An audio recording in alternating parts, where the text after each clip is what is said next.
Welcome back from an ad break. We will continue with our topic, application of problem-solving techniques. Right, we are going to start with the meaning of the problem-solving cycle. What is the problem-solving cycle? Or you can say problem-solving steps. Right, so it says here businesses need to have a process that can be used to solve their problems. Remember, as a business, we have problems. We've got challenges, major challenges. So as a business, we need to be the solution to those problems, a solution to the community, a solution to the customers. So now we have a process that is used, or a process that is used to solve those problems is known as a problem-solving step or cycle. The problem-solving cycle or problem-solving steps consist of the following aspects. So these are the steps. So in you coming up with a solution, you've got steps that you need to go through. Right? Remember, when you are solving a problem, you first need to know what the problem is. You need to admit that indeed there is a problem. What is this problem before you can just go on about solving it? So the first thing that we're going to do is to identify the problem. That is the first thing that we need to do as a business in our problem-solving cycle. We've identified it. So as a business, we must first know and understand the problem. Because if you don't know the problem, then you are not addressing the issue, or you're not dealing with an issue here. So that is the first thing that needs to happen. The problem must be defined accurately. Right, to go back to the defining accurately, which takes us to the second step, which is defining the problem. So when you define the problem, you're basically looking at the causes of the problem. Sure, here is the problem, but now what causes the problem? We've identified it, there's a problem, but now what are the causes of that problem? So that's now us defining the problem. This step can only take place once a business knows and understands its problem. Remember, how do we understand it? By identifying the problem. That was the first step. So when you understand the problem, then you are able to now come up with the causes of the problem. They must define the possible causes of the problem. That is step number 2. Right, step number 3, remember, it's not only about finding the problem, defining it. We need to work towards what? Coming up with a solution. Remember, we said problem solving as a process of coming up with a solution and evaluating it, remember. So we are on a journey of doing that. So which takes us to step number 3. Step number 3, we are formulating a strategy. Now, what is to formulate? We are coming up with a strategy. What is a strategy? A way, basically. We're coming up with ways of doing what? Don't forget, the topic is problem-solving cycle. So we need to come up with a strategy with regards to what? To the problem at hand. So you're going to use the problem-solving techniques to formulate relevant strategies. Right, how many techniques do we have? We've got 4 techniques which we are yet to discuss. So the solution must be realistic and executable. It needs to be something that we are able to implement, something that is realistic. So we must not come up with a solution that is difficult to implement. Do you understand? So that is step number 3. Remember, the first step, we have identified the problem, then we defined the problem. So we don't dwell on the problem, we are moving on. How do we move on? By formulating a strategy, coming up with techniques on solving the problem, and keyword relevant strategies.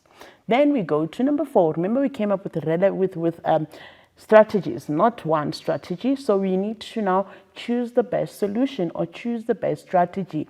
Where from step number 3, we came up, or we formulated a strategy. So from those strategies that we came up with, we now need to choose the best solution. We're not choosing a problem, we are choosing a solution, or we are choosing a strategy. But then how do we choose the strategy?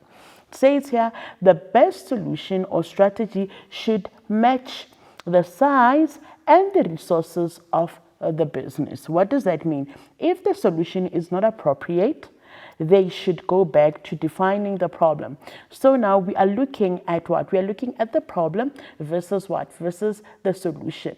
So the solution needs to match the problem. You cannot come up with a solution that is not solving the problem at hand. Remember, the solution, it needs to be realistic, it needs to be executable, it needs to be easily, or not easily, but it should be something that we can implement or put to action.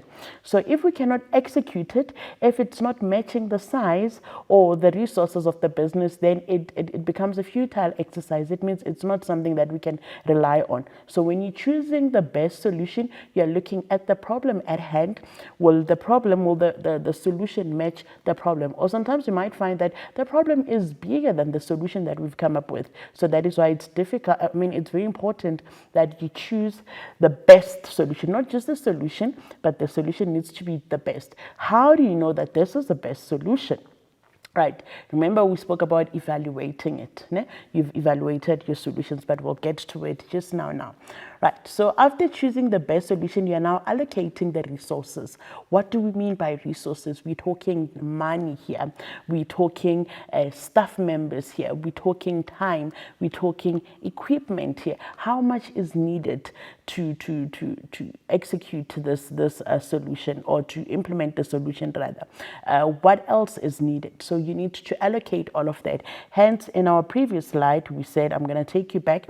It says it should match the size and the resources of the business. So the resources will include money. Do we have enough money? So now we're talking about matching now. The solution should match. The strategy should match the problem. Rather, resources should include money, staff members, time, equipment, etc.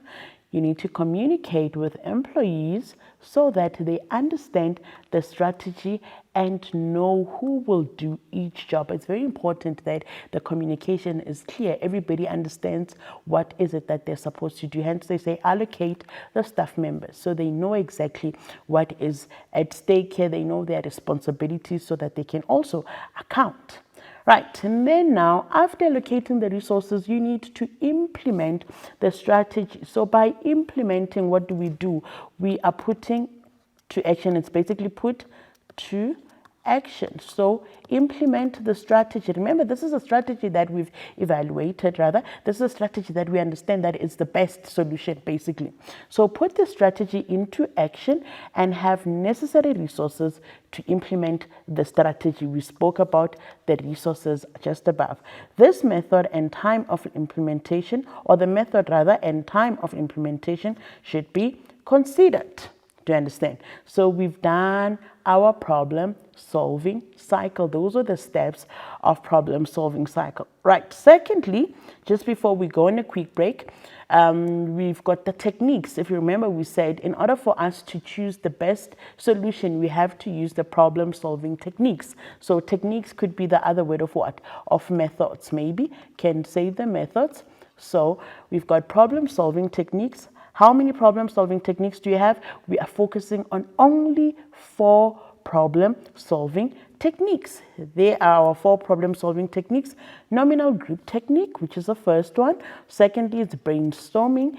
Thirdly, it's the force field analysis. And lastly, we've got the Delphi techniques. These are the techniques that we're going to use to come up with a solution. And we're looking at the solution from both sides, the positives and the negatives. But we're going to explain further when we come back from an ad break. So we're taking a quick break. When we come back, we continue. See you just now.